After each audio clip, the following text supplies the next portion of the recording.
ስለዚህ ያለ ቤተ ክርስቲያን አንድም ሰው የመዳን ተስፋ የለው።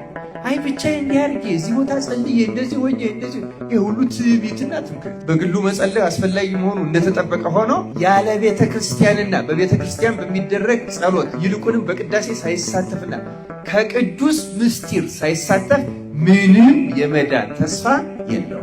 ጥላቻ እስካለ ድረስ ምንም ጸሎት አያርግም። ምንም ጸሎት። ምክንያቱም እግዚአብሔር ፍቅር ነው፣ ጥላቻ ደግሞ የሰይጣን ነው። ሰው በሰይጣን መንፈስ ሆኖ ለእግዚአብሔር መስዋዕት ማቅረብ አይችልም። ውዳሴ ማርያም ለምን እንጸልያለን? ዳዊት ለምን እንጸልያለን? ቄሶች ኪዳን ለምን እንጸልያለን? ሌሎች ውዳሴ አምላክ ለምን እንጸልያለን? አርጋኖን ለምን እንጸልያለን? የምንጸልየው እነዚህ ጸሎቶች የማን ጸሎት ስለሆኑ የቤተ ክርስቲያን ጸሎት። እኔ የማን ልጅ ነኝ? የቤተ ክርስቲያን ልጅ። ቤተ ክርስቲያን የጸጠችኝን ጸሎት እንደምጸልይ ሁሉ በግልም ስጸልይ ቤተ ክርስቲያን ለምትጸልይላቸው ሁሉ ምን አደርጋለሁ ማለት ነው? እጸልያለሁ። ቤተ ክርስቲያን የምትጸልየው ክርስቶስ ለሞተለት ሁሉ ስለሚሰቅሉት ራሱ ጸልያል አልጸለየም? አስተምሮናል እኮ ስለሚያሳድዷቸው ምን አድርጉ? ጸልዩ። ክርስቶስ ለዓለም ነው የሞተው እና አሁን ቤተ ክርስቲያን በምድር ያለች የክርስቶስ አካል ናት። ስለዚህ የክርስቶስ ፈቃዱ ዓለም ሁሉ እንዲድን እንጂ እንዳይጠፋ አንድያ ልጁን እስኪሰጥ ድረስ እግዚአብሔር ዓለሙን እንዲሁ ወዷል።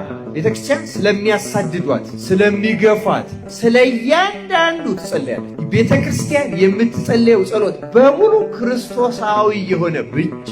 አንድ ሰው ስለሚያሳድዱት፣ ስለሚረግሙት፣ ስለሚሰድቡት፣ ስለማንኛውም ሰው በጎ ይጸልያል። እንደዚያ ከሆነ እግዚአብሔር ይመልሰውና ሰላም ያደርጋል።